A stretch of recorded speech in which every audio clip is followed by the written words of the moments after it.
In this area, the Census Bureau will be set up at the county courthouse. Everyone living in this residence will be expected to report and to be registered. At that time, you will have the opportunity to pledge your allegiance to the Prince and receive the economic mark. And those that refuse to receive the mark will be considered outside the New World Order and an enemy of the state.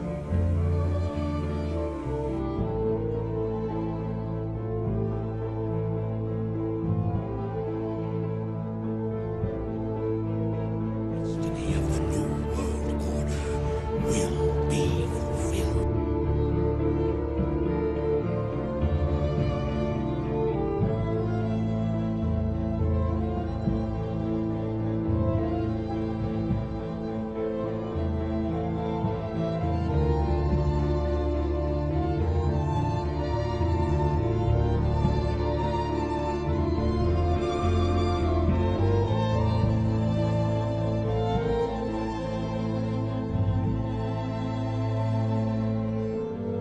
Before us the opportunity to forge for ourselves and for future generations a new world order, a world where the rule of law, not the law of the jungle, governs the conduct of nations.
When we are successful, and we will be, we have a real chance at this new world order, an order in which a credible United Nations can use its peacekeeping role to fulfill the promise and vision of the UN's founders.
See, people read the Bible as if it was a cartoon book written for idiots. Well, it's not. Isn't it interesting that we live in a time period with super artificial intelligence and technology, and the Bible, Daniel predicted this thousands of years ago. He predicted a one-world government, a one-world economic system, and a one-world religion. The Bible predicts a one-world economic system, but the Bible talked about technology, which was non-existent at the time of the Apostle John, a microchip implant or a nanochip implant, a cashless society where people have to receive the mark of the beast. At the very least, we are in the highest, let's put it this way, if we were to use the DEFCON system, we're in the highest escalation of the possibility of the fulfillment of the maximum number of end-time biblical prophecies are on the verge of fulfillment. So on a percentage ratio basis, there has never been a period in the history of mankind where more prophetic super signs are on the verge of materializing now than ever since the history of mankind.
People are no longer living in a normal state of reality. And most Americans today are no longer living in a normal state of reality.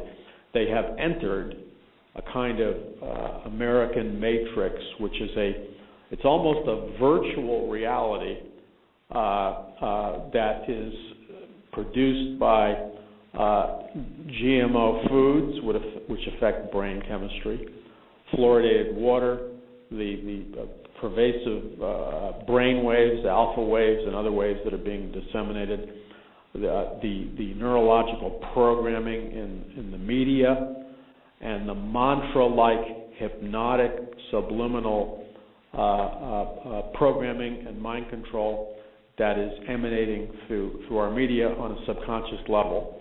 And this, with the use of all kinds of legal prescription drugs and illegal drugs, creates an atmosphere in the intellect where people are not in their right minds. They're living in a virtual reality.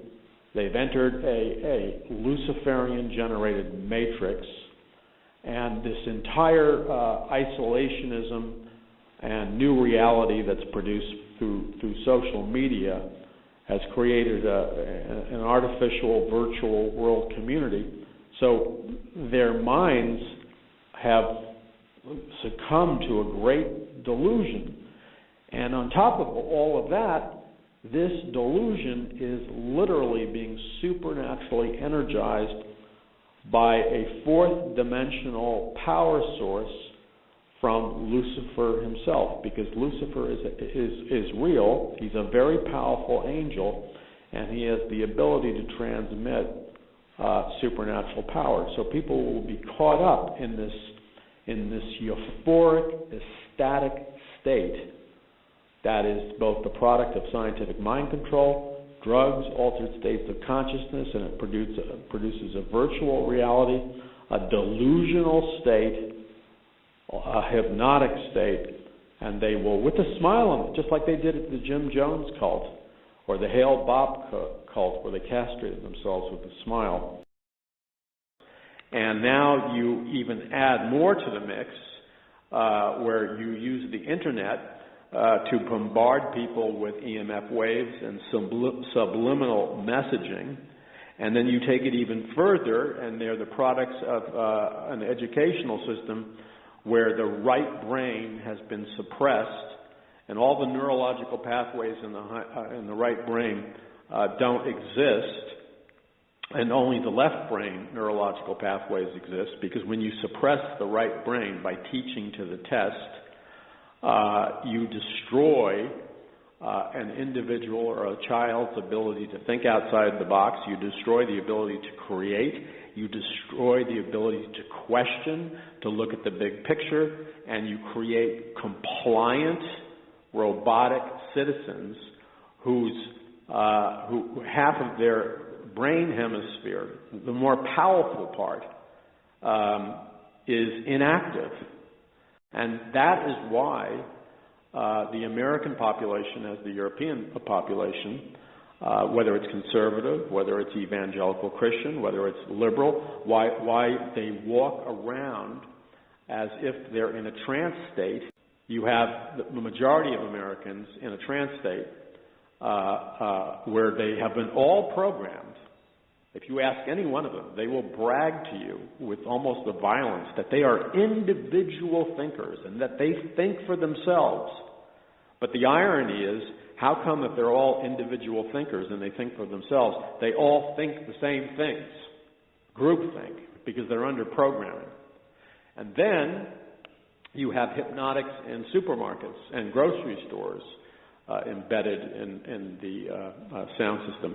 Now, you take all this and you have created scientific mind control and a trance state, and you've been able to totally control the people in the way that Aldous Huxley said, who wrote Brave New World. And he said that the truly efficient scientific dictatorship, people will learn to love their slavery. Well, that's what's happened in America. So, to simply summarize this, you can look on television, you can look at a particular political candidate, either conservative or liberal or Democrat or Republican, and normally your senses would be able to perceive that this person looks like they're lying, this person looks evil, this person looks criminal, this person looks deceptive, this person looks filled with greed and rage, and this person looks like they have integrity, this person looks like they're motivated by love and that they're sane and they're rational. The average American has lost their ability to perceive the obvious, has been neurologically erased. So now they look at a person who is, by all sensory evidences that would be employed 40 years ago, people would know this person was evil. They look at them, and because they're in a hypnotic state, they feel a warmth towards them. They're going to vote for them. It's insanity, but it's the product of putting people in a trance state and using propaganda messages.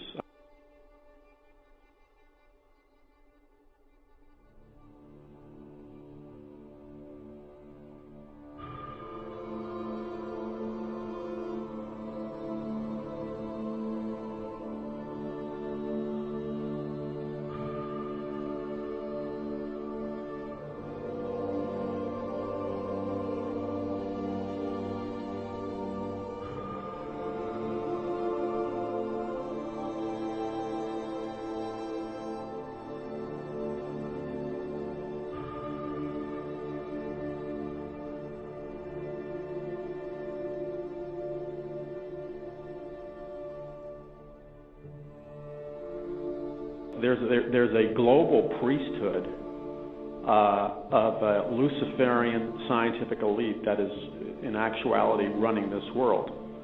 And they have programmed the masses into not believing that they exist, which they find very amusing.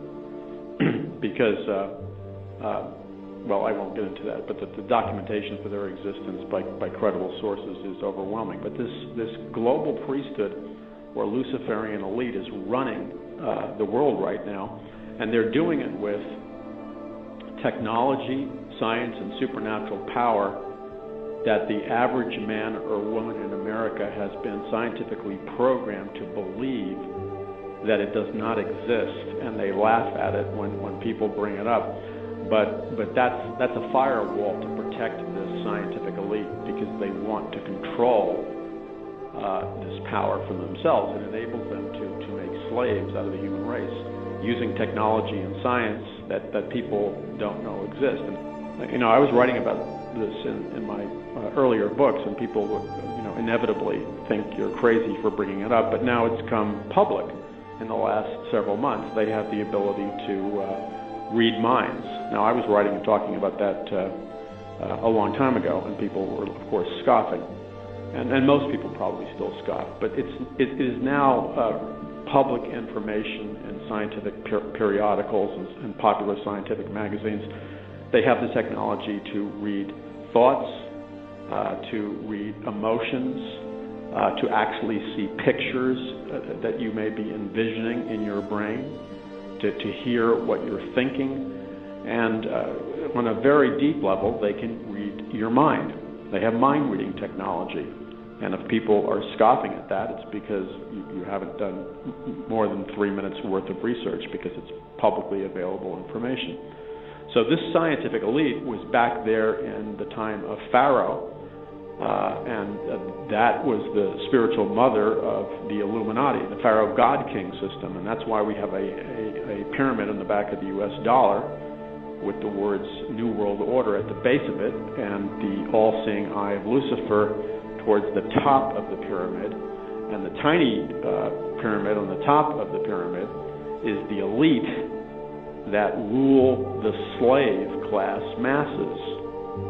And that's what Pharaoh in Egypt was about. That's what the Hebrews were doing. They were slaves for Pharaoh. There has been an invisible rulership, or a lineage. Some people call it the Illuminati bloodline, and there's truth in that. That begins at Babylon, where Nimrod, who is the byproduct of interspecies breeding between a fallen angel and a human woman, designs this super city, the Tower of Babel, the world's first one world government, one world religion, and one world economic system. So this Babylonian system, known as Mystery Babylon, is a system where supernatural power and technology and a structure called what I call the Pharaoh God-King system has been put into place, where there's a hierarchy, the hierarchy like on the back of the U.S. dollar bill with the pyramid. And the men and women who receive and walk in Luciferian knowledge or illumination, who walk under the guidance and the power of Lucifer, they become the temporary rulers of this world, and they enslave other people. That's what the New World Order is doing right now. They're creating a global feudal state, a global slave state in our time.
according to the belief system of the Illuminati, Satan is just a boogeyman created by the Christians to keep the kids in line. It is believed by the people in the Illuminati that in the beginning God was equal to Lucifer in all things. However, as the millenniums rolled by, it was Lucifer who became, it was God who became jealous of Lucifer's equality and had him and his followers thrown out of heaven. Right now, the Illuminati are convinced that they are summoning up enough of the force so that at the end of the Battle of Armageddon, they're going to kill God and the Holy Spirit and put Lucifer on the throne where they feel he rightfully belongs.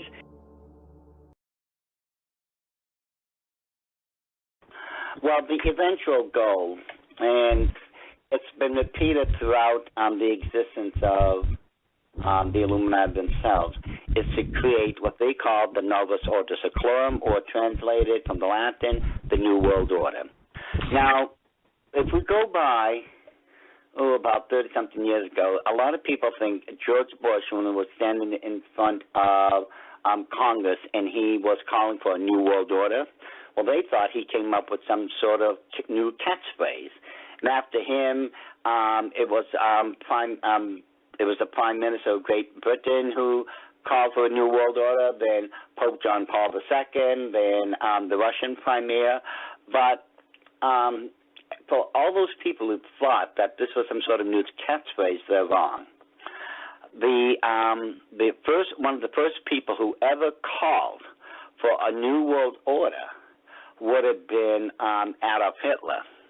But even then, we can go further back into other dictators of the Illuminati, such as Vladimir Lenin, Joseph Stalin, Mao Zedong, and others of those day and age who had were also calling for a New World Order.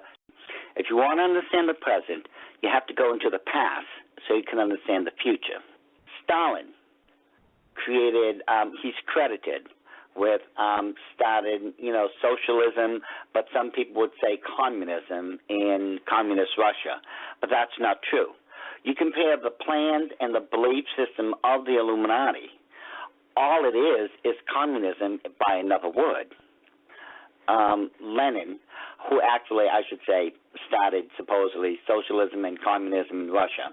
And then after him it went to Stalin, but you see, Lenin was a socialist, Stalin was a communist, Mao Zedong was a communist, Adolf Hitler, Benito Mussolini were both fascists, and yet the 7-part plan of the Order of the Illuminati to create a New World Order fits in perfectly with each of those governments. Now, if you bring that up to modern day, under the present administration, and we're supposed to be a republic, not a democracy, ladies and gentlemen. The Constitution is still in force, and according to the Constitution, we are a republic. That is being used absolutely perfectly once again in our system of government, to where they are systematically destroying us piece by piece by piece.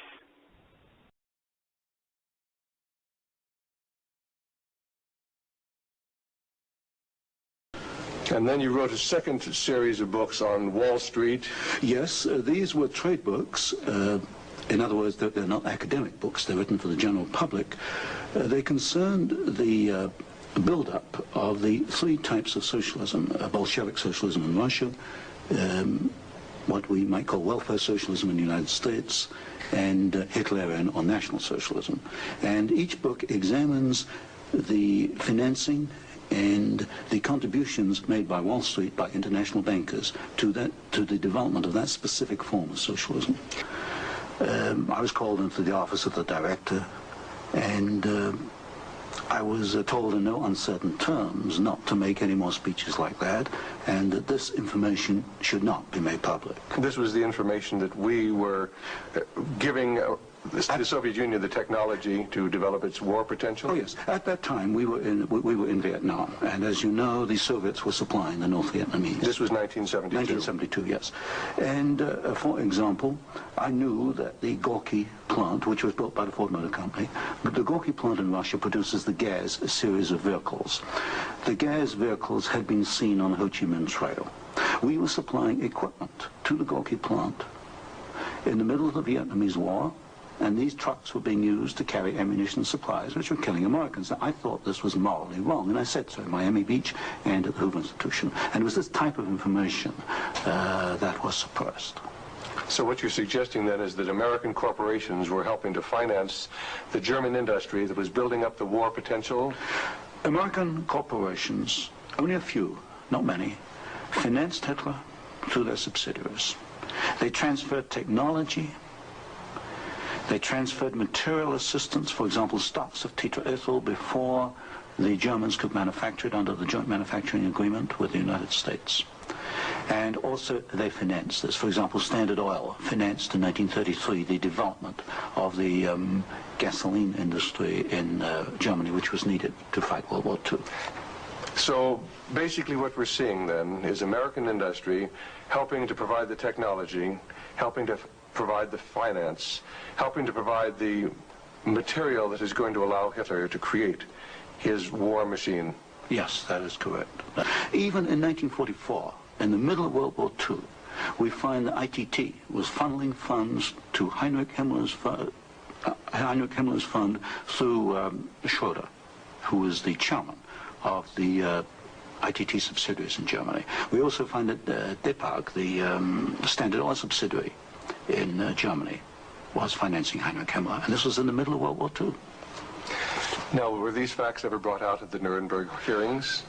They were never brought out at the Nuremberg hearings, although the documents do exist within the files, within the records. They have not been published, as far as I know. And you actually had access to these records? Yes, there's some 400 tons of these records available. I wanted to talk just a little bit about the Nuremberg trials, because at the Nuremberg trials, the Nazis, the Nazi war criminals, the Nazi generals were held specifically guilty for what transpired. Were there any Americans involved? Were any Americans indicted? Were any Americans convicted as far as the financing of the Nazi war movement? Very definitely not. I looked at the criteria for what we might call war crimes under the Nuremberg Tribunal. And there's no question in my mind that certain Americans well fitted the criteria which required indictment and trial. But no Americans were ever brought to trial. Do you think there was any conscious effort to conceal this fact, both from the Nuremberg War Tribunal and from the American public? Well, there was a conscious effort in the fact that these businessmen were very prominent in stating in 1946 that they had no knowledge of what Hitler was doing, and yet they were intimately involved with the build-up with Hitler. I suspect that this was not published in the media at the time, although I've not checked that. But certainly the role of American corporations and American businessmen in aiding Hitler has not been published. Now, what about the actual financing? What about the loans from large American banks, from large British banks, to Hitler's government in that period between 1933 and 1939, when Hitler was preparing for war? Well, you've got to go back a little earlier and look at what are known as the Young loans, which were very important because I think they brought about the economic collapse of Germany in 1933. That was the Young plan. This was Owen Young, who was, of course, chairman of General Electric. Here we got a man who actually made the loans as an officer of the United States government, which brought about the collapse of Germany in 1933, enabling Hitler to take over. Fine. Well, I'd like to get a little bit into the background of the financing of Bolshevism, because I think this is vitally important. And we can go back to the period after the Second Revolution, which was in October and November of 1917. The initial financing of Lenin's movement, how did it tie into the American corporations? Was there any American involvement in that period between 1917 and 1918, when Bolshevism was just beginning to get a foothold in Russia? Yes, there were several incidents. The most important is one involving Colonel William Boyce Thompson, who was the largest shareholder in the Chase Bank, which of course today is Chase Manhattan Bank. And I published in one of my books a copy of a cablegram which transferred funds from New York to Petrograd in December 1917, $1 million to be precise. And Colonel Thompson made the statement later that this $1 million was given to the Bolsheviks to consolidate. They had just begun to take over Russia. They only controlled Moscow and Petrograd at that time to aid the control that the Bolsheviks were extending in Russia. This is a very clear case. $1 million, American funds transferred through an American Wall Street intermediary to the Bolsheviks. And didn't you publish that document here in Wall Street and the Rise of Bolshevism? I published two statements. One is a copy of the cablegram, and the other is a copy of the news clip of the statement made by Colonel Thompson at that time that he had made this contribution. At the end of the First World War, Russia was devastated by famine, and America sent a relief mission. It was the Hoover mission. Do you know any of the facts surrounding the activities of the Hoover Commission? Well, there's no question that in 1922, 1923, Russia was finished.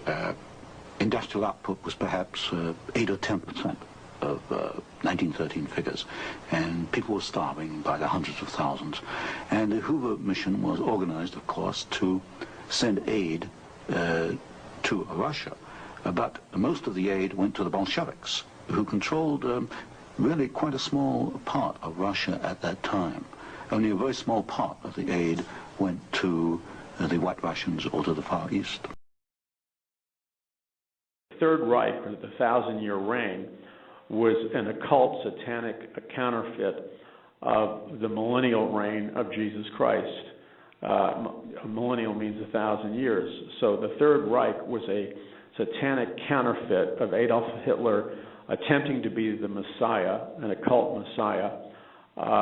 And then when before the Third Reich fell, he had Martin Bormann, one of his chief generals, export hundreds of billions of dollars of the Nazi fortune out of out of Germany before it fell.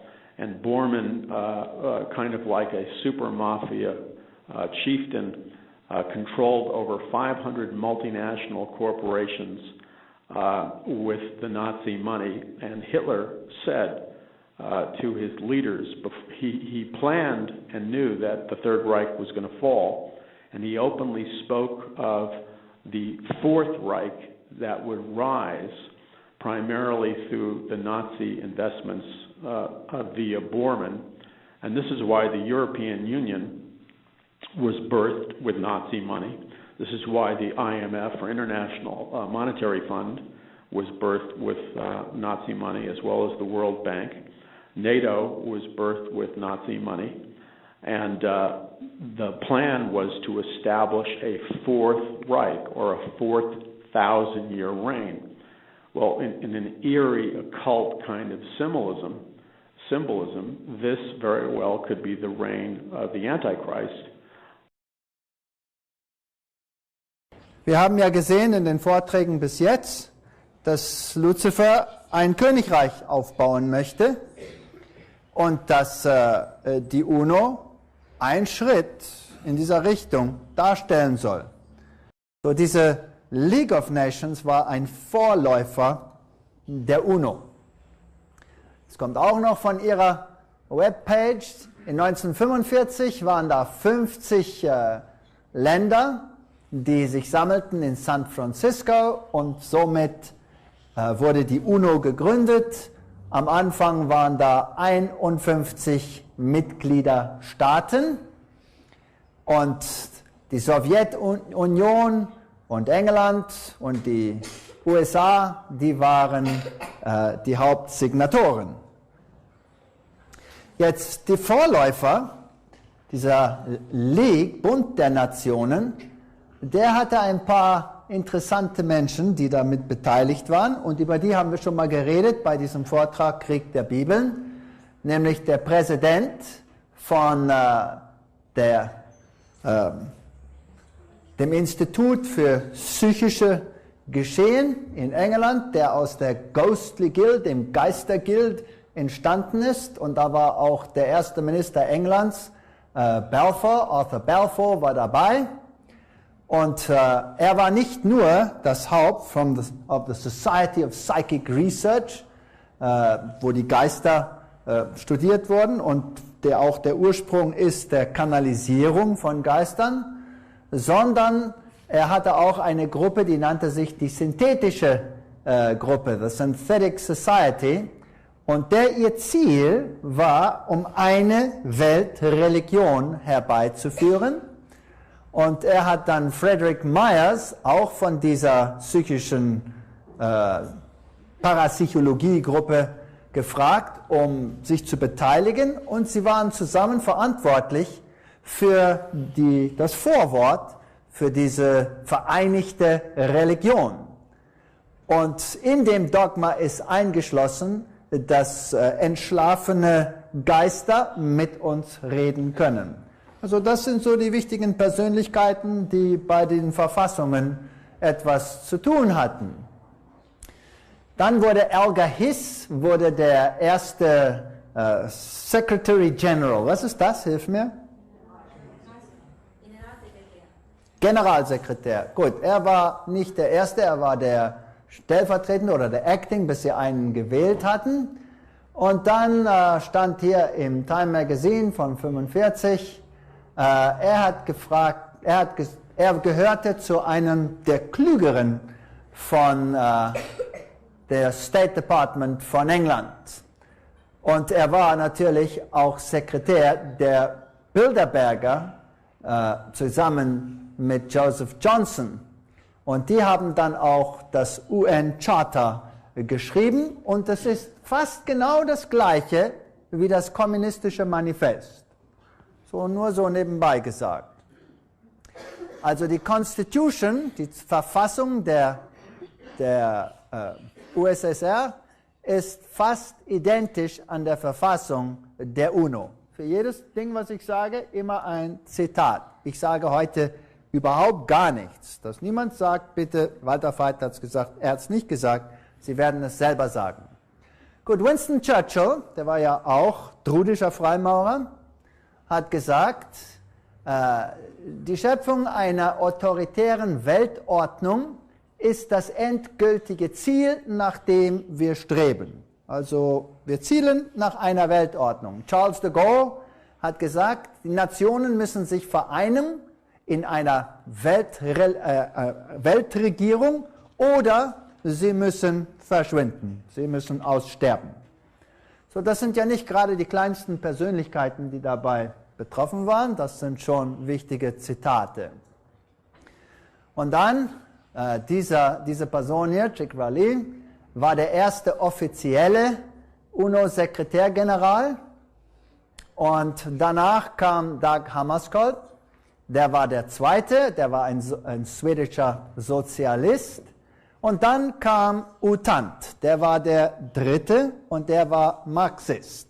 So haben wir eine interessante Liste, die hier nacheinander kommt. Jetzt, was hat der dritte Sekretärgeneral von der UNO, U Thant, zu sagen gehabt über eine Weltregierung? Er sagt, Weltföderalisten halten für uns die Vision einer vereinigten Menschheit, die in Frieden unter einer gerechten Weltordnung leben. Und das Herz des Programmes, eine Welt unter Gesetz, ist realistisch und erreichbar. Also die großen Köpfe haben gesagt, wir wollen hierdurch eine Weltregierung zusammenstellen. Da ist U Thant dann auch mit Papst Paulus VI. Zusammen und ein späterer Sekretärgeneral, Waldheim, der ist auch dabei. Und jetzt wundert man sich, wie das so schön zusammenpasst. Denn der hier an der linken Seite, der war Marxist, U Thant, und der hier an der rechten Seite angeblich, das müsst ihr mir jetzt sagen, was sagt die Presse? Er war Nazi. Also, wie passen die beiden denn als Nachfolger hintereinander, als Sekretärgeneral? Da muss man das hegelische Prinzip, These, Antithese, verstehen. Sie gehören eigentlich nicht zu irgendeinem, sie sind nur interessiert in der Synthese. These communistic socialist revolutions have a common theme that directly connects to the Scripture. And that's why they target the family, because you see, if they can crack the family unit, they can psychologically destabilize individuals, and the agenda, the primary psychological spiritual agenda for the assault on the family is if you can crack the family unit, then you break up the basic bonding between man and wife and children. You create psychological disorientation and tremendous woundedness, and then you give those that would substitute the family and God for a communist government. The game plan is to get people to psychologically bond to government as God. An atheistic communist government, the state, capital S, becomes God. That's why they have to crack the family. And they're very intelligent. They're very, very shrewd. But the template of all these communist revolutions comes from the Illuminati. And I give the documentation for that statement in my book. The Illuminati, when you read the Illuminati Manifesto, which was written approximately 65 years before the Communist Manifesto, give or take, and you see that the Communist Manifesto is basically, it simply has plagiarized the Illuminati Manifesto. So the Illuminati came up with the idea of communism. And again, Karl Marx was a Satanist. That's a fact. I deal with that in the book, and he worshipped in a satanic church. So the secret in communist revolutions is that there's a hidden element of Satanism embedded in that ideology. And as such, even before communism became communism, and it was still an Illuminati revolution, and that began, let's say, with the French Revolution. The French Revolution was the first Illuminati revolution, and the French Revolution was the trial run for the subsequent communist revolutions. And let's look at what happened at the French Revolution, because that's what's happening in the United States right now. What's happening, see, there's a mathematical clock ticking that has immediate parallels to the Nazi National Socialist Revolution, the Communist Bolshevik Revolution in Russia, and the French Revolution. We're on the same parallel track as all of those nations when they went into satanic destruction and implosion and annihilation. We're right on the precipice of hitting a spiritual overdrive button where we thrust the entire American population into the Third Reich 2.0 or the Bolshevik Revolution 2.0. So the trial run was the French Revolution. And the philosophers who drove the French Revolution were atheists, and they were members of the Illuminati. And this is how the French Revolution played out. There was anarchy and riots. They used riots and anarchy to destabilize France. Then there was an all-out assault on the church during the French Revolution. And the way the all-out assault went on the church is that the church and every idea of God and the family and morality was viciously attacked, so that they had sexual orgies in the churches as a means of destroying all God-given ideas and morality. So they had sexual orgies in the churches. They had sexual orgies everywhere in the streets, plus violence and killing and so on and so forth, and then anarchy. And then they tore down all the crucifixes and destroyed all the Bibles, and then they began to elevate and worship man's reason, which is humanism, secular humanism, and logic. So they actually had a woman ride a horse through the streets of France topless, and the people worshipped her as the goddess of reason. Now, what happened, where the French Revolution quickly went after their sexual orgies and their drunkenness, very soon after the French Revolution went into overdrive, they got out the guillotines and they began the mass beheading of huge numbers of people. Their heads rolled all over the streets of France in a bloodbath. That's where the first trial run for a communist revolution went. And then that was the template. And then they tweaked it a little bit, and then they launched the Bolshevik Revolution in Russia, which killed or imprisoned or put in death camps like 100 million people.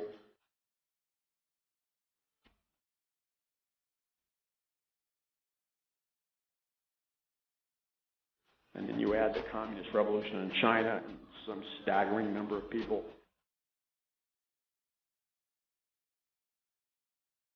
And then you had Adolf Hitler's National Socialist Revolution, which is really nothing more than a hybrid form or a fascist interpretation of the communist revolutionary model.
So part of it is we have to break through our kind of private idea that kids belong to their parents.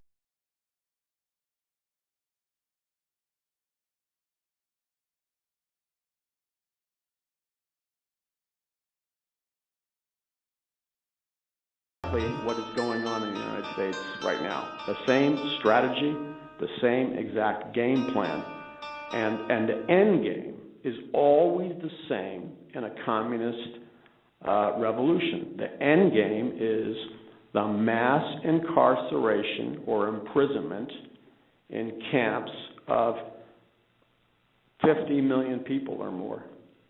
Mass death and annihilation, torture and imprisonment that starts to reach numbers like 100 million people. I mean, this stuff is so monstrous in its evil that it's censored from the average American. The end game is the same. And every one of these templates for a communist Marxist revolution, the end game is always the same.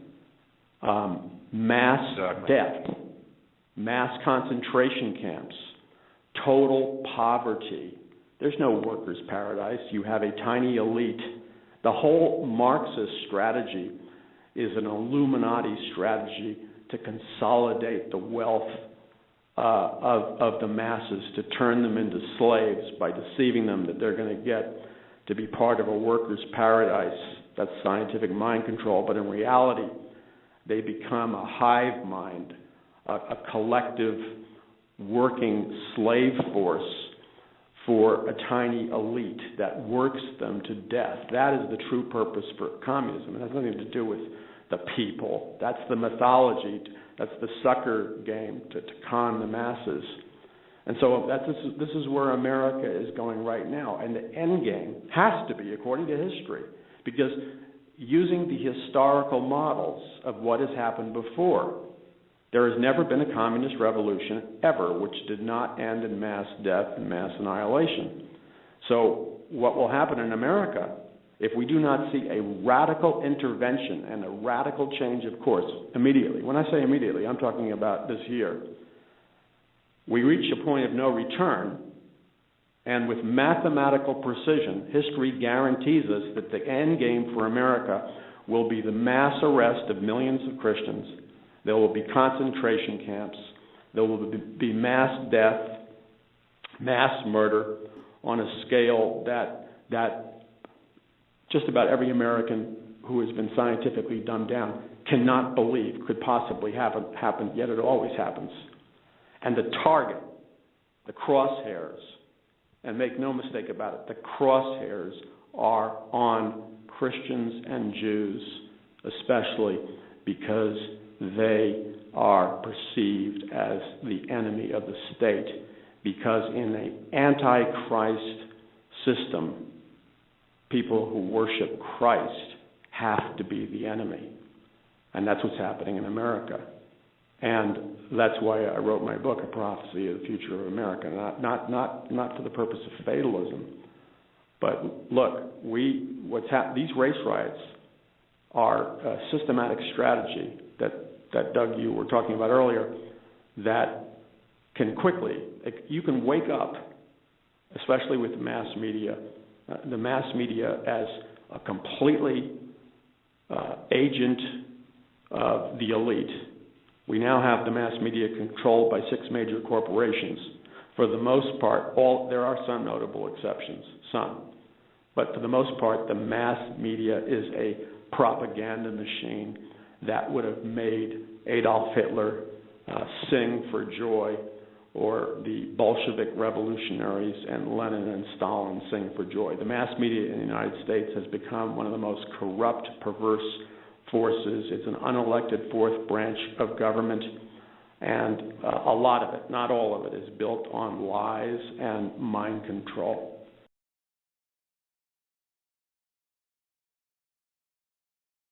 To delve back into 1931, a House of Representatives Special Committee described the enemy, communism.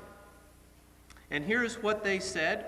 The following, the House of Representatives said, is a definition of communism. This is not my definition. This is the House's definition.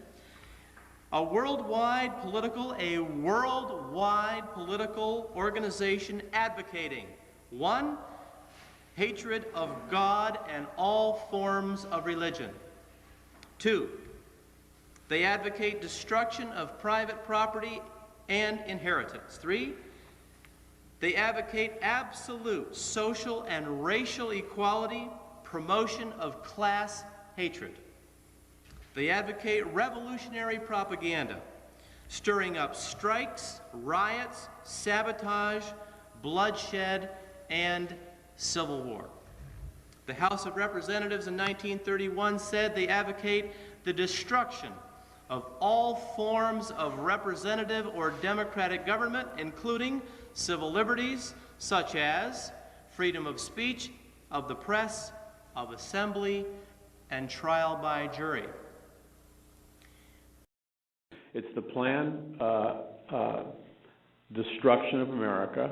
That is not, you can't say, well, it's this president or that president. This plan has, let's say this plan for the sake, well, the plan really began to escalate around 1918, the same time as the communist revolution in Russia, which was a completely failed revolution, by the way.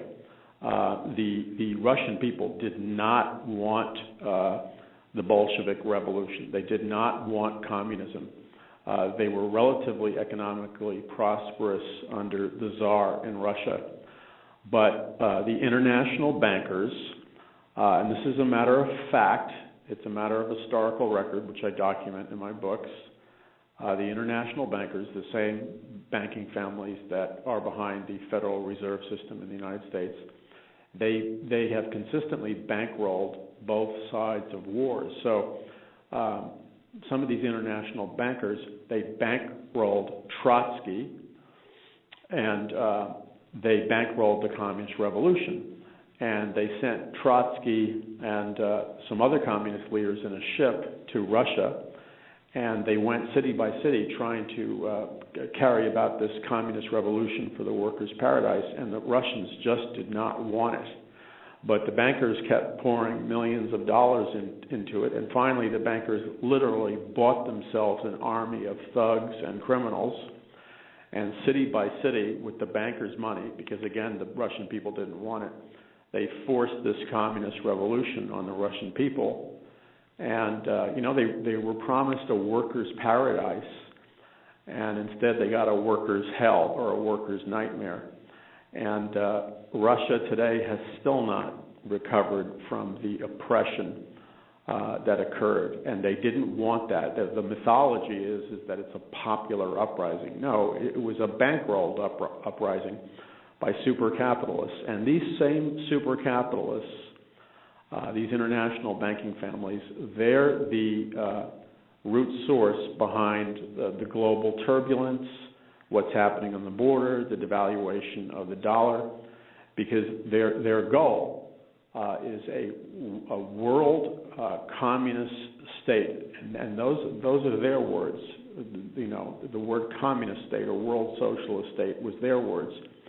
But the term socialism and communism can only be understood if it's understood like a con man's game. It's a sucker's game. The suckers are the people who believe it's lies. Communism and socialism says the government is going to take care of all your needs and give you paradise. And that's the bait that people bite into. But then they don't hear the second part of it, which is but you're going to have to give up all your rights, and we will have total control over your lives. And so what happens is they bite the bait of the workers' paradise, and then they end up living in a dictatorship. And the reason the elite, the banking elite, want this is because what communism or Marxism or socialism is, it's a perfect control grid. It's a perfect mechanism to enslave a populace and to control a populace, the people believing in this workers' paradise.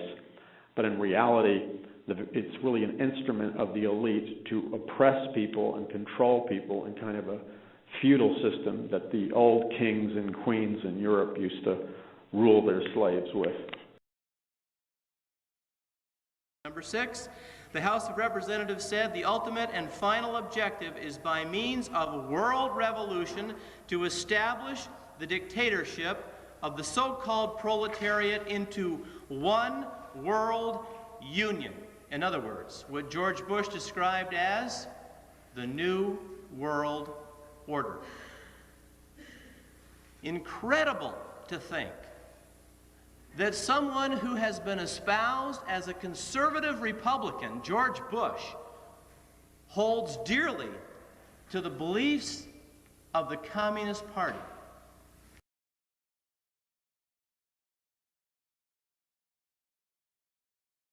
Well, you spoke several times before about ideological subversion. That is a phrase that I'm afraid some Americans don't fully understand. When the Soviets used the phrase ideological subversion, what do they mean by it? Ideological subversion is the process which is legitimate, overt, and open. You can see it with your own eyes. All you have to do, all American mass media has to do, is to unplug their bananas from their ears, open up their eyes, and they can see it. Only about 15% of time, money, and manpower is spent on espionage as such. The other 85% is a slow process which we call either ideological subversion or active measures, активные мероприятия in the language of the KGB, or psychological warfare. What it basically means is to change the perception of reality of every American to such an extent that despite of the abundance of information, no one is able to come to sensible conclusions in the interests of defending themselves, their families, their community, and their country. It's a great brainwashing process which goes very slow, and it's divided in 4 basic stages. The first one being demoralization. It takes from 15 to 20 years to demoralize a nation. Why that many years? Because this is the minimum number of years which requires to educate one generation of students in the country of your enemy, exposed to the ideology of the enemy. In other words, Marxism-Leninism ideology is being pumped into the soft heads of at least 3 generations of American students without being challenged or counterbalanced by the basic values of Americanism, American patriotism. The result you can see. What it includes? It includes influencing, or by various methods, infiltration, propaganda methods, direct contacts, doesn't really matter. I will describe them later. Of various areas where public opinion is formulated or shaped. Religion, educational system, social life, administration, law enforcement system, military, of course, and labor and employer relations, economy. Okay? 5 areas. I will not write them down because we will not have enough space. Sometimes when I describe all the methods, students ask me a question, are you sure this is the result of the Soviet influence? Not necessarily. You see, the tactic of subversion, about which I'm talking, is similar to the martial art, the Japanese martial art. If some of you are familiar with that tactic, probably you will remember that if an enemy is bigger and heavier than yourself, it would be very painful to resist his direct strike. If a heavier person wants to strike me in the face, it would be very naive and counterproductive to stop his blow. The Chinese and Japanese judo art tells us what to do. First to avoid the strike, then to grab the fist and continue his movement in the direction where it was before, right? Until the enemy crashes in the wall. You see? So, what happens here? The target country obviously does something wrong. If it's a free democratic society, there are many different movements within the society. There obviously, in every society, there are people who are against this society. They may be simple criminals, ideologically in disagreement with the state policy, conscientious enemies, simply psychotic personalities who are against anything, right? And finally, there are a small group of agents of a foreign nation, bought, subverted, recruited, right? The moment all these movements will be directed in one direction, right? This is the time to catch that movement and to continue it until the movement forces the whole society into collapse, into crisis, right? So that's exactly the martial art tactic. We don't stop an enemy. We let him go. We help him to go in the direction we want them to go. Okay? So, on the stage of demoralization, obviously there are tendencies in each society, in each country, which are going to opposite direction from the basic moral values and principles. To take advantage of these movements, to capitalize on them, is the main purpose of the originator of subversion. So we have religion, we have education, we have social life, we have power structure, we have labor relations, unions, and finally we have law and order. 1, 2, 3, 4, 5, 6. Okay? These are the areas of application of subversion. What it means exactly? In case of religion, destroy it, ridicule it, replace it with various sects, cults, which bring people's attention, faith, whether it is naive, primitive, doesn't really matter. As long as the basically accepted religious dogma is being slowly eroded and taken away from the supreme purpose of religion, to keep people in touch with the supreme being, that serves the purpose. Therefore, replace it, accepted, respected religious organizations with fake organizations. Distract people's attention from the real faith and attract them to various different faiths. Education. Distract them from learning something which is constructive, pragmatic, efficient. Instead of mathematics, physics, foreign languages, chemistry, teach them history of urban warfare, natural food, home economy, your sexuality, anything, as long as it takes you away. Okay? Social life. Replace traditionally established institutions and organizations with fake organizations. Take away the initiative from people. Take away the responsibility from naturally established links between individuals, group of individuals, and society at large, and replace them with artificially, bureaucratically controlled bodies. Instead of social life and friendship between neighbors, establish social workers institutions.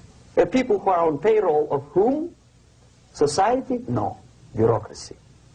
The main concern of social workers is not your family, not you, not social relations between groups of people. The main concern is to get the paycheck from the government. What will be the result of their social work doesn't really matter. They can develop all kind of concepts to show to the government and to the people that they're useful. Okay. Away from the natural links. Power structure. Okay. The natural bodies of administration, which are traditionally either elected by people at large or appointed by elected leaders of society, are being actively substituted by artificial bodies. The bodies of people, groups of people, whom nobody elected. Never. As a matter of fact, most of the people don't like them at all, and yet they exist. One of such group is media. Who elected them? How come they have so much power? Almost monopolistic power on your mind. They can rape your mind. But who elected them? How come they have a nerve to decide what is good and what is bad for the elected by you, president, and his administration? Well, their power structure slowly is eroded by the bodies and groups of people who do not have neither qualification nor the will of people to keep them in power, and yet they do have power. Okay. Together with that, there is another process.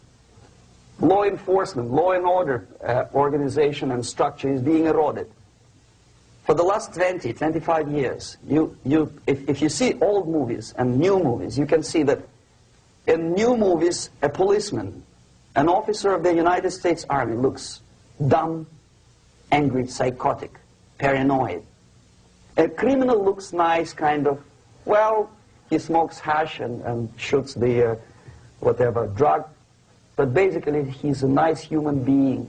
He's creative. And he's unproductive only because society oppresses him. Whereby a general of Pentagon is always, by definition, a dumb, a war maniac. A policeman is a pig, rude policeman. He abuses his power. You know? A generality, generalization like that. The hatred, the mistrust to the people who are supposed to protect you and enforce law. Most of the people who graduated in the 60s, dropouts or half-baked intellectuals, are now occupying the positions of power in the government, civil service, business, mass media, educational system. You are stuck with them. You cannot get rid of them. They are contaminated. They are programmed to think and react to certain stimuli in a certain pattern. You cannot change their mind, even if you expose them to authentic information, even if you prove that white is white and black is black, you still cannot change the basic perception and the logic of behavior.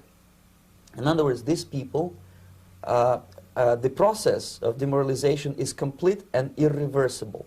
To get rid society of these people, you need another 20 or 15 years to educate a new generation of patriotically minded and common sense people who would be acting in favor and in the interests of United States society. The demoralization process in the United States is basically completed already. For the last 25 years. Actually, it's overfulfilled because demoralization now reaches such areas where previously not even Comrade Andropov and all his experts would even dream of such a tremendous success. Most of it is done by Americans to Americans, thanks to lack of moral standards. As I mentioned before, exposure to true information does not matter anymore.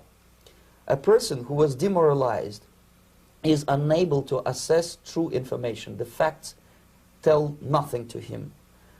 Even if I shower him with information, with authentic proof, with documents, with pictures, even if I take him by force to the Soviet Union and show him concentration camp, he will refuse to believe it until he is going to receive a kick in his fat bottom.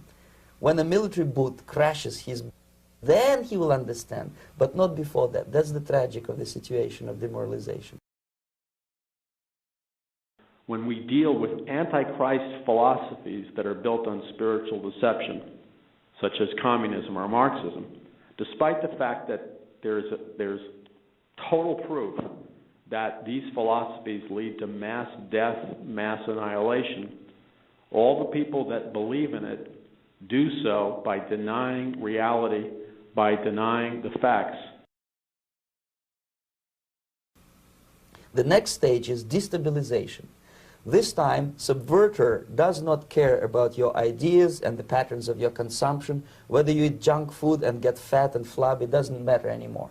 This time, and it takes only from 2 to 5 years to destabilize a nation, what matters is essentials: economy, foreign relations, defense systems.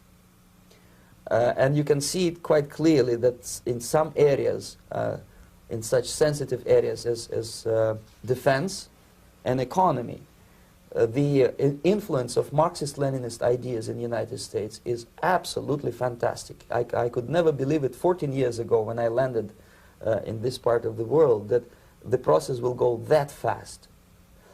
The next stage, of course, is crisis. It may take only up to 6 weeks to bring a country to the verge of crisis. You can see it in Central America now. And after crisis, with a violent change of power, structure, and economy, you have so-called the period of normalization. It may last indefinitely. Normalization is a cynical expression, borrowed from Soviet propaganda. When the Soviet tanks moved into Czechoslovakia in '68, Comrade Brezhnev said, now the situation in brotherly Czechoslovakia is normalized. This is what will happen in the United States if you allow all these schmucks to bring the country to crisis. The communist rules for revolution read like this.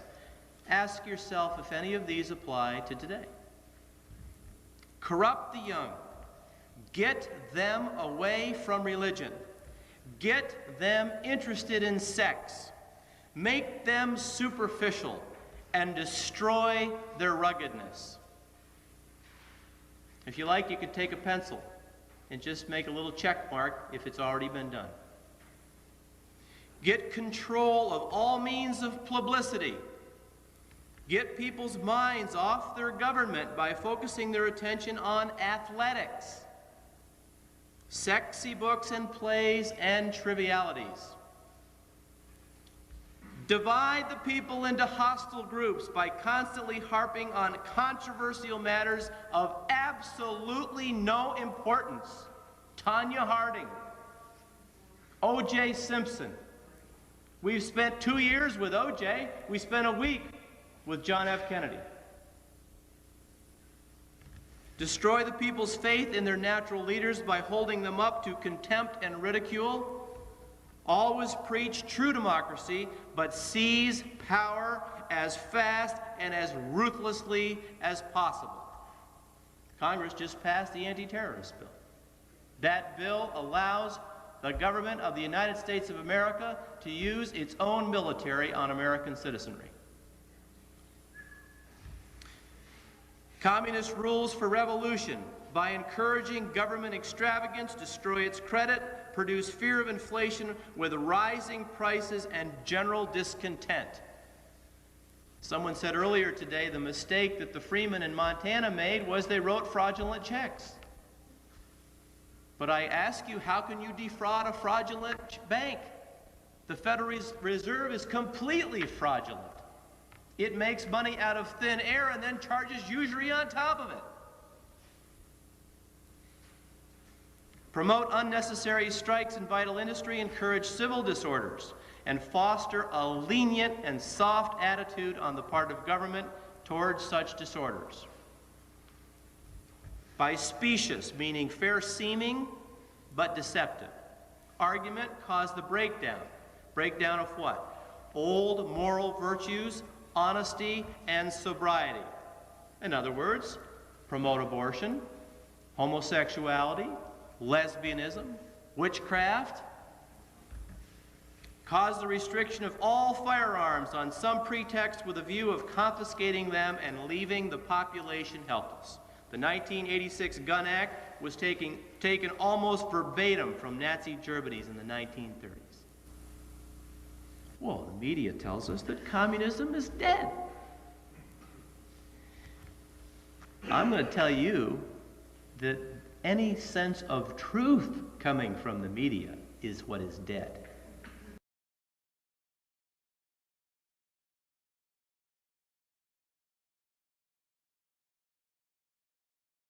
Is we not the Superman? Arian Pura Superman? Yahweh is the Superman. Super duper Superman. Is this Nazi land so good? Would you leave it if you could? Ja, this Nazi land is good. We would leave it if we could. We bring the world new order. Eure Hitler's world new order. Everyone a foreign race will love the Führer's face when we bring to the world disorder. Our volunteers will help us establish a new world order. One in which the symbiotes... There is no government, just a few multinational corporations that own everything. Myron. The bear's a threat to the new world order, Birdman. Soon there will be one worldwide currency. I'll make you fun size. One currency? Here's your tab. Oh, right. €1. Cobra has found it necessary to restructure your nation's economy. We have begun by eliminating the worthless green paper which your government has deceived you into believing is valuable. Cobra will come to your rescue, and out of the ashes will arise a new order. Welcome to the mysterious stranger. Hello. Who are you? An angel. What's your name? Satan. Uh-oh. What's the matter?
Church, that we're not operating in Mystery Babylon. What is Mystery Babylon? It's hidden iniquity, it's hidden sin, it's hidden stuff that you can't see. It's stuff that we cover up. I'm not hearing nobody say nothing.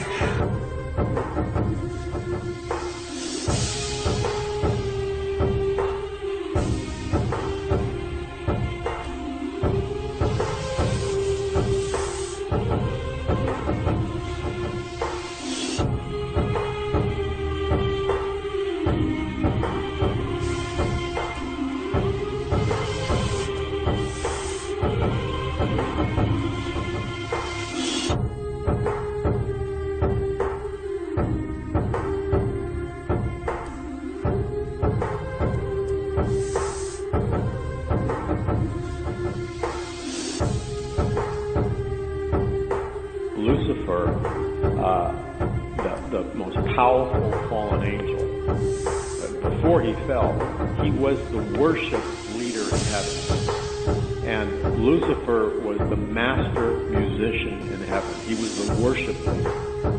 So Lucifer knows better than any being besides God the power of music to draw people into the presence of the Lord, or for music to establish and cause people to be controlled by forces of evil. Because when we read about Lucifer's origins in the Old Testament, we read about the horns and the timbrels and the pipes, that he was the worship leader in heaven.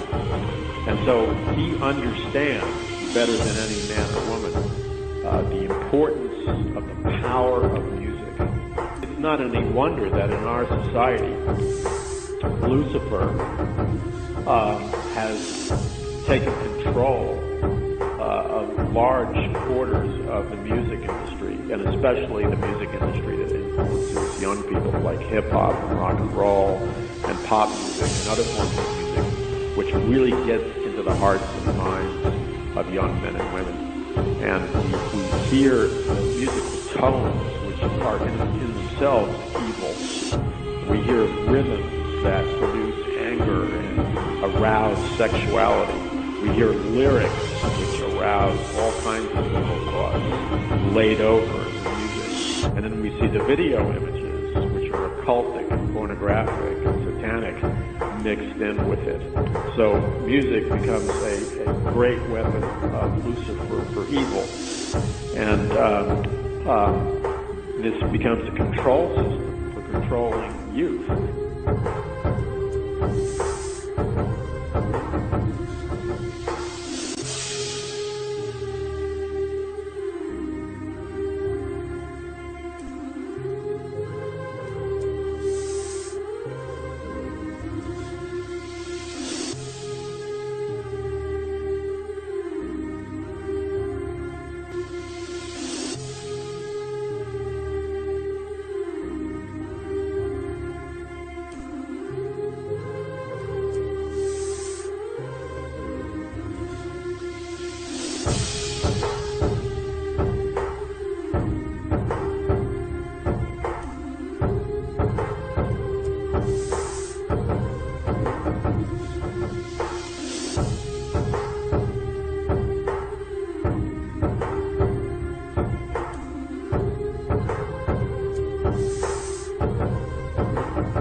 is Mystery Babylon?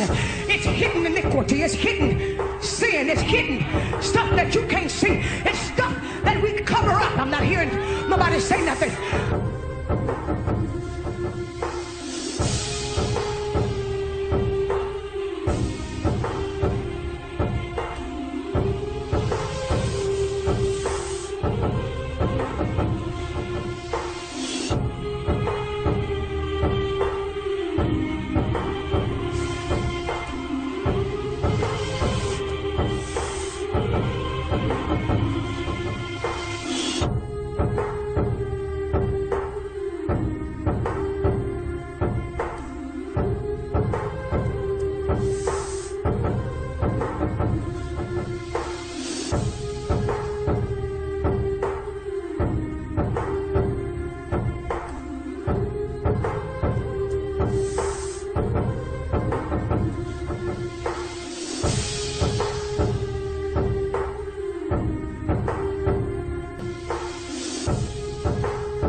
Church, that we're not operating in Mystery Babylon. What is Mystery Babylon? It's hidden iniquity, it's hidden sin, it's hidden stuff that you can't see, it's stuff that we cover up. I'm not hearing nobody say nothing. It just happened, but I just happened to just flip through. I mean, I just turned on the TV. Wait till you see this. This is the most satanic collection of anything I've ever seen. Look, just watch. Oh, look at this.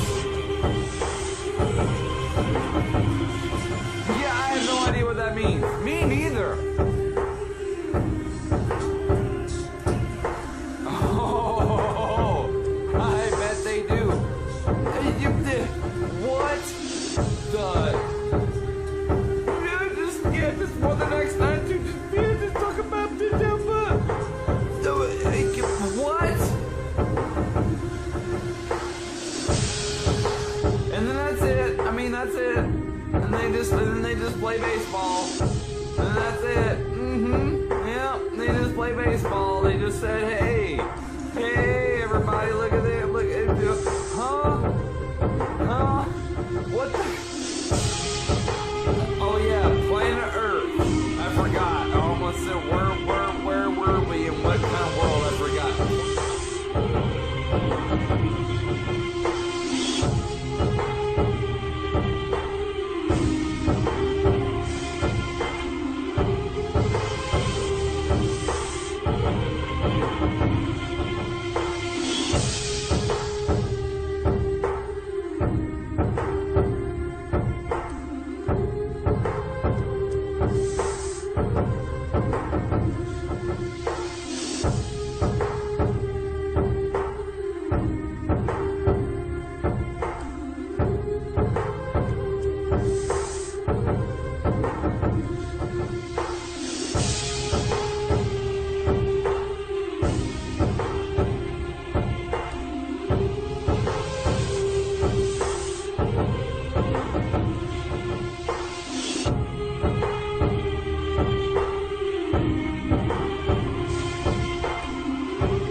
Church, that we're not operating in mystery Babylon. What is mystery Babylon? It's hidden iniquity, it's hidden sin, it's hidden stuff that you can't see, it's stuff that we cover up. I'm not hearing nobody say nothing.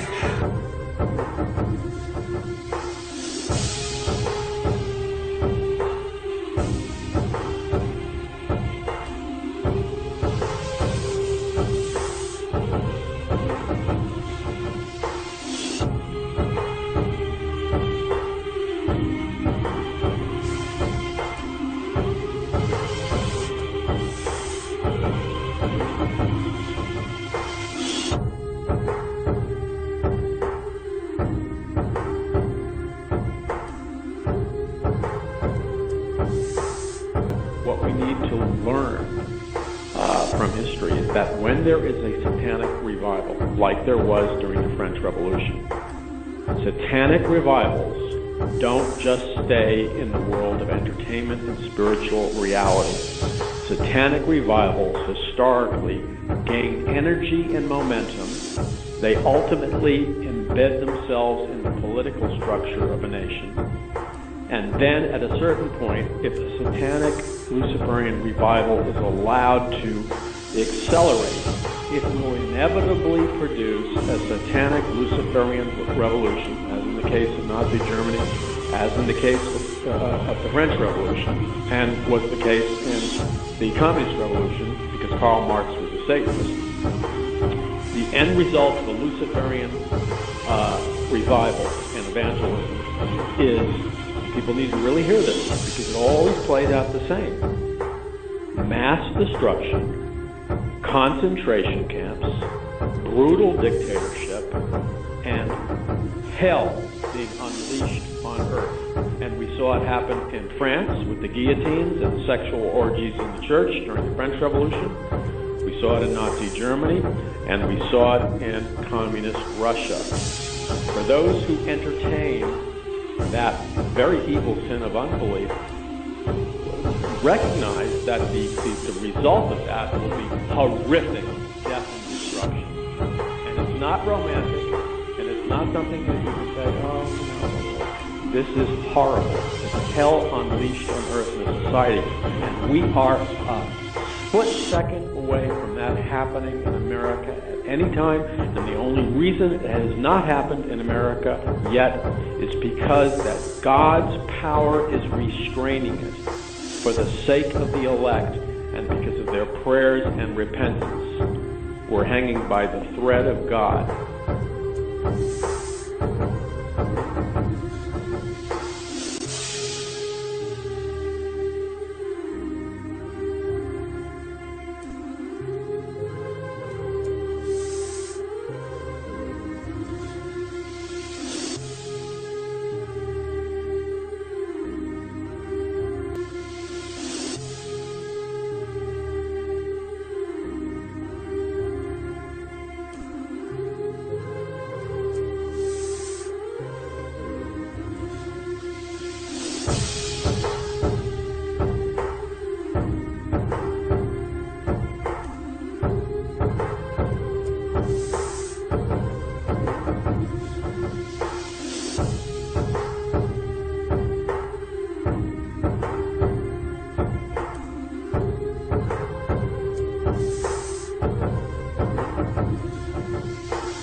So you've got to strip people of their rights. You've got to put a lot of them in detention camps and exterminate them. And people say, oh, Dave, that's crazy. Oh, really?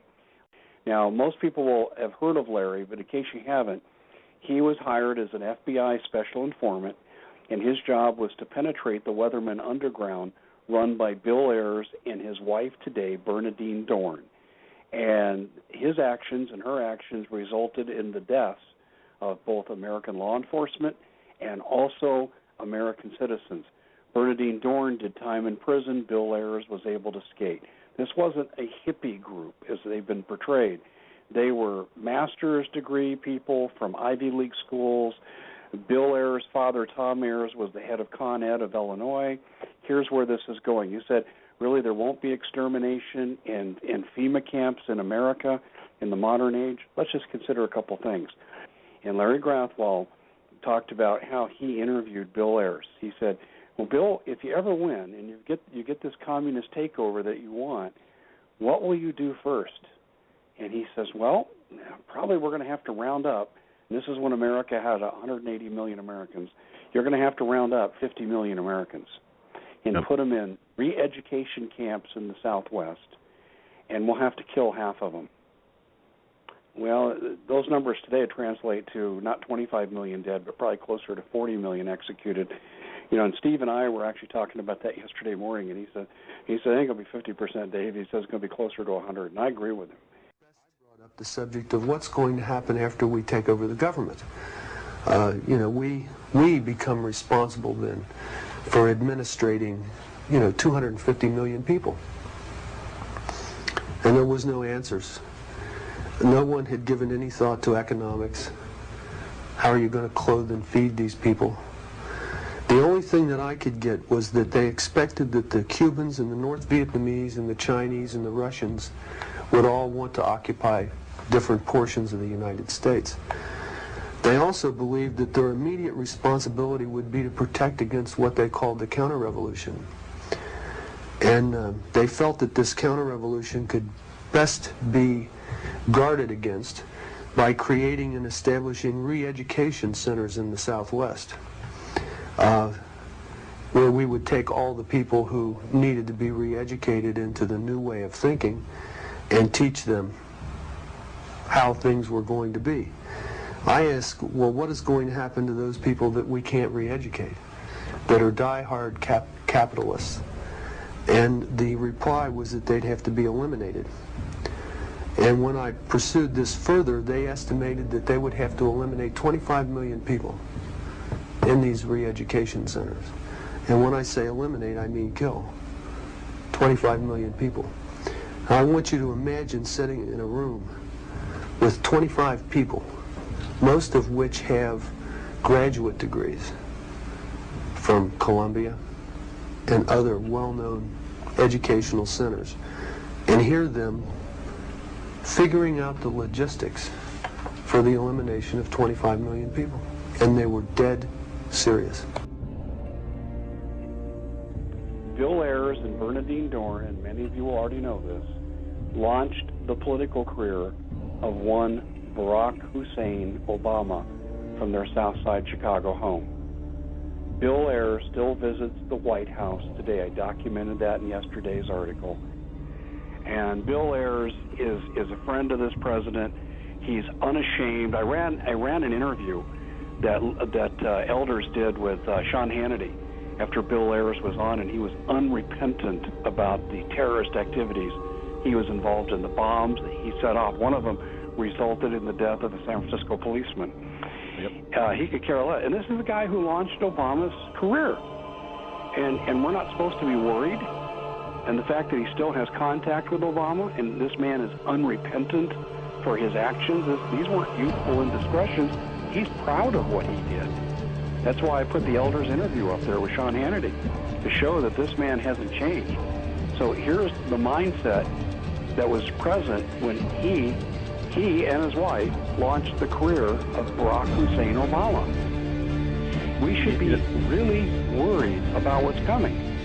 As I pointed out, with shopping malls, strip malls, and stadiums and schools, you can make a FEMA camp about out of anything. You know, converted POW camps that held Japanese American citizens, keyword American citizens of Japanese descent. Those have reportedly been converted to FEMA camps, abandoned military bases.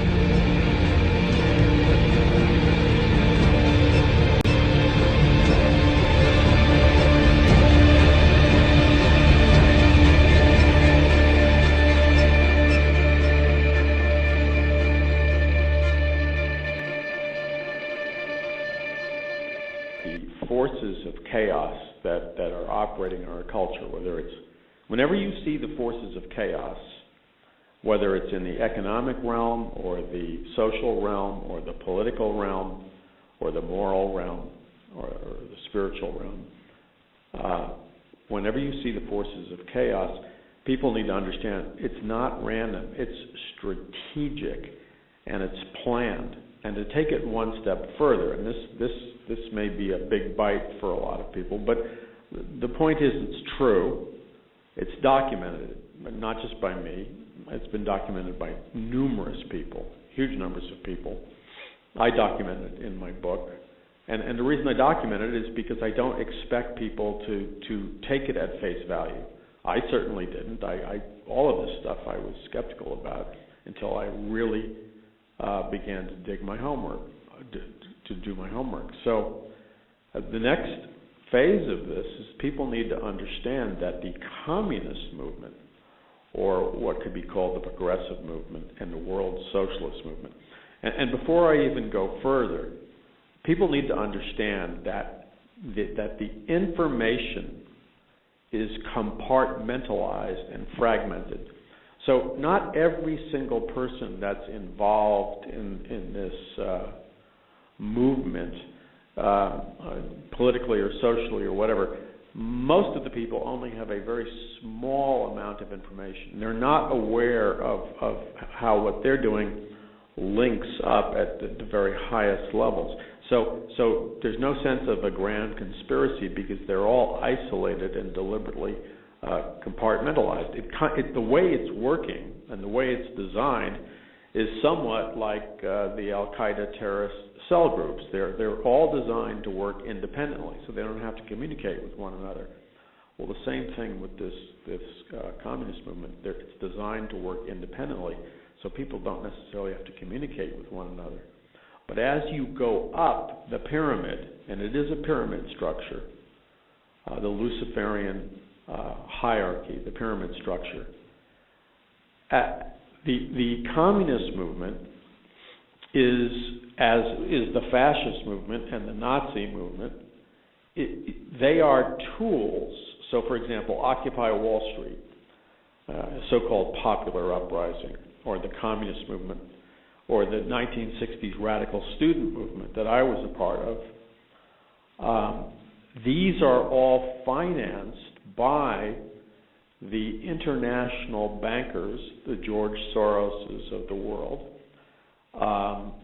and ultimately these movements, whether it's communism or fascism, are financed by a real organization that really does exist, and there's enormous documentation to prove it. I have it in the book, and other people have documented it.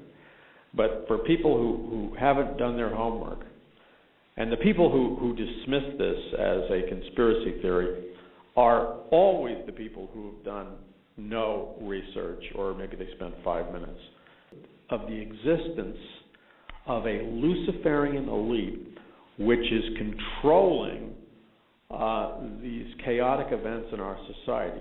There's a Luciferian elite, and using the Illuminati organizational structure, that's behind the communist movement, it was behind the 1960s counterculture of sex, drugs, and rock and roll.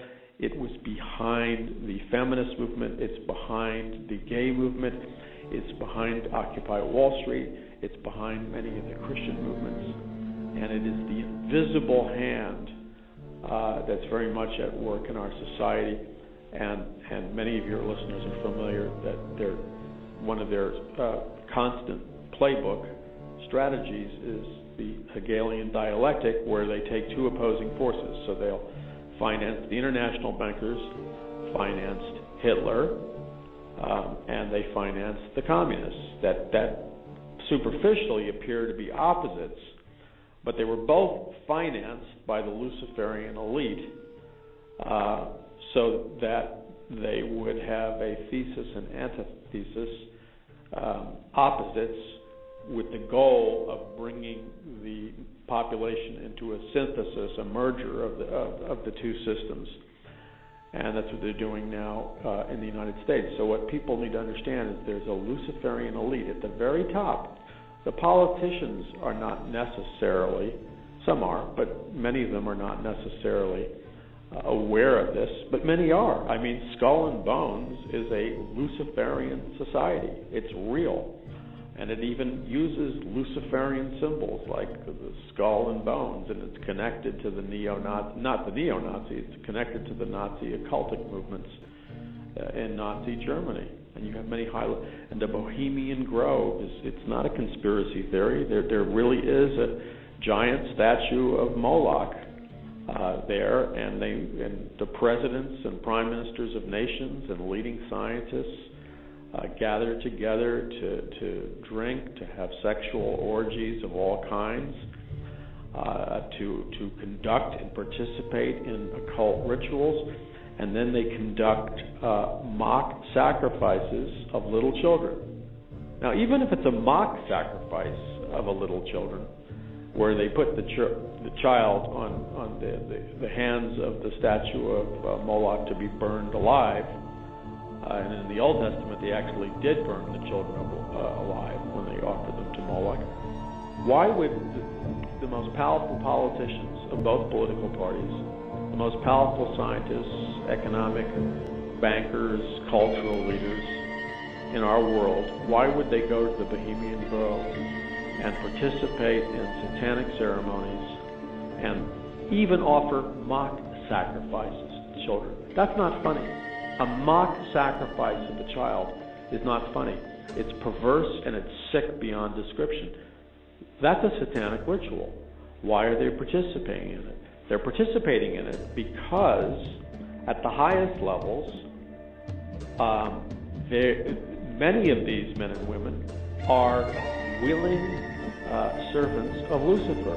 And people need to understand that if we take the Bible literally, and it's meant to be taken literally, the Apostle Paul says, for our fight is not against flesh and blood, it's not against people, but against the principalities and the powers and the dark unseen forces of wickedness in heavenly places. So the Apostle Paul tells us that ultimately we're fighting powerful demonic beings and fallen angels. So should it surprise us that at the very highest levels of these Luciferian organizations, there exists in the world today a small group of men, maybe 12, maybe more, who are in active one-to-one communication with Lucifer. I believe they actually see Lucifer. I believe that he communicates to them on a one-to-one basis, and that should not be surprising if we take the Bible seriously. And then, using the pyramid structure, it's on a need-to-know basis. And they're moving the world into this world socialist government, which is order out of chaos, or new world order out of chaos. And that just happens to be, the new world order is, in its essence, it's a counterfeit of the kingdom of God. And the new world order is going to be the global government of the Antichrist. And it will come into being with a one world religion, headed up by a false prophet, and a one world economic system. And so for the first time in human history, we now have the technology and the computers, and you read the papers every day. I mean, they're ready to move forward on the distribution of a microchip implant. They're ready to go with the snap of the fingers. Right now it looks like the main thrust will be as a med chip, forcing people to use it as a med chip. But people shouldn't be surprised that without any warning at all, a national emergency can be created and it will be mandatory to receive a microchip implant. This is warned about in the book of Revelation. And if we take the Bible seriously, that should be a wake-up call. And then the question is begged to be asked, and it has to be asked. Since Bible prophecy tells us and explains to us in detail a lot of what I just said, since Bible prophecy is written by God, it's God's word, and he tells us what I just said in detail, like the microchip implant and the New World Order and the coming one world government, one world economic system, and the coming one world religion. Bible prophecy tells us about this in detail, and incredibly detail. So if Bible prophecy tells us about what is coming, what is happening now in our society scientifically, technologically, with fallen angel technology and occult technology, computer brain interfaces, the microchip implant is going to be a computer brain interface, and it's going to be involved with super artificial intelligence. And when it says you won't be able to buy or sell without the mark of the beast, it's not simply that you're going to participate in a global economic system. When you make the choice to reject Christ as your Lord and worship the Antichrist as God, and you accept that microchip, whether it's a nanochip or whatever it is, you are plugging into a matrix which will be a global computer brain interface where the chip in you will communicate via satellite You will be hooked up to a world brain. This technology is now, it's not in the future. And that world brain will have the capacity to monitor your thoughts, control your thoughts, project ideas into your head, and control your consciousness.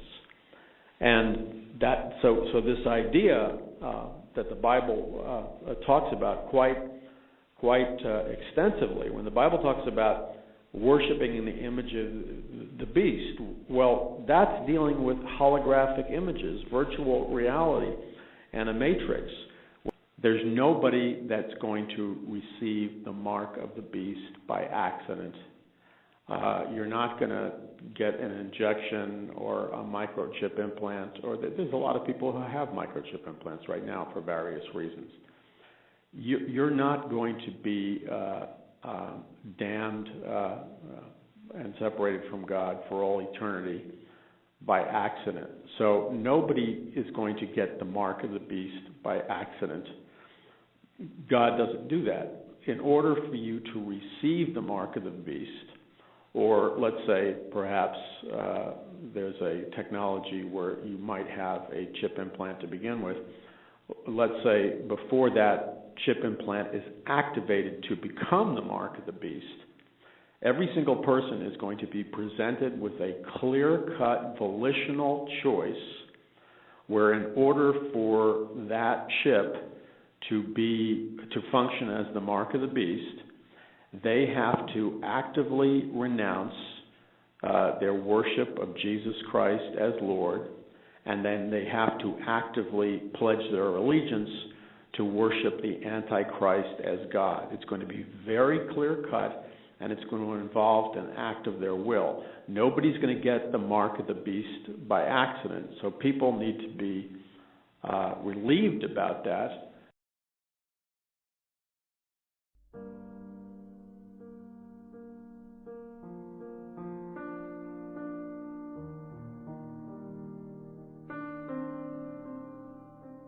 When Adam and Eve disobeyed God and rejected the Word of God, they fell. The law of sin and death was activated. Now that means there was a radical transformation in the DNA coding of Adam and Eve and their descendants. And among the other things, when we're dealing with the spiritual component of the change in the DNA, they now had a fallen human nature. That means they became sinners separated from God. So they had a sinful nature, a fallen human nature. So the DNA coding is fallen. It passes on the sin nature from generation to generation. And this is why all men and women are born in sin and are separated from God by their sin and are destined after they die, and the dying process is part of the curse of the DNA, the spiritual component. But all men and women will die, and unless God, through His Spirit, regenerates their spirit, but also regenerates their DNA, they will automatically, by default, go into a portal in another dimension called the lake of fire or hell, where they will be eternally separated from God. This dimension exists. Let's call it a prison dimension, because that's what it is.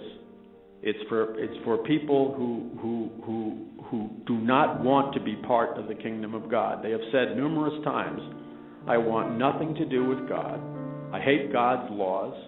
I don't believe He exists, and I want nothing to do with Him. So God, they judge themselves. God then gives them exactly what they want. They live eternally, because we have an eternal nature, in a place called hell, which is to protect heaven from a home invasion.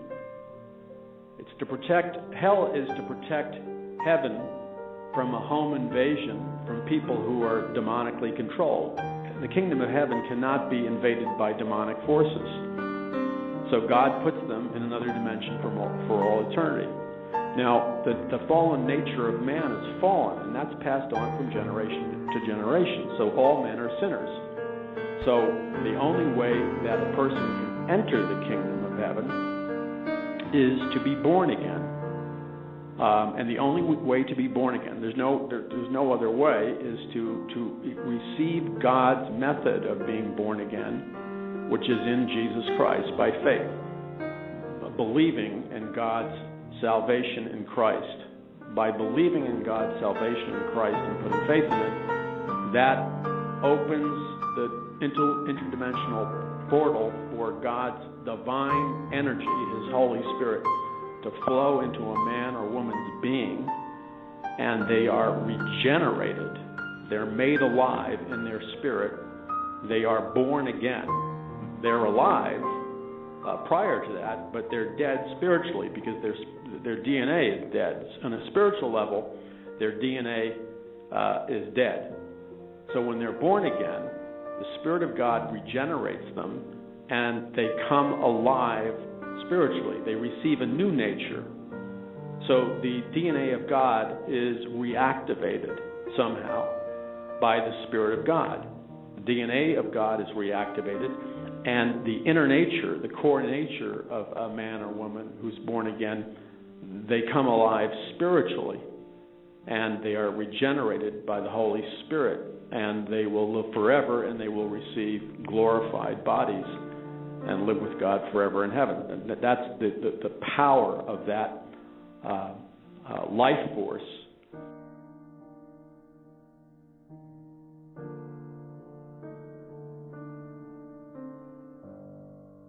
Well, what's interesting is that the powerful, deceiving, spiritual deception nature of fallen DNA and the fallen human nature. When a man or a woman walks around in their fallen human nature, they are constantly in a state of consciousness which can be described as existing in a zone of spiritual deception. They look at death, but they suppress it, even though it's inevitable. They come to faulty conclusions about life despite the overwhelming evidence of God's existence everywhere.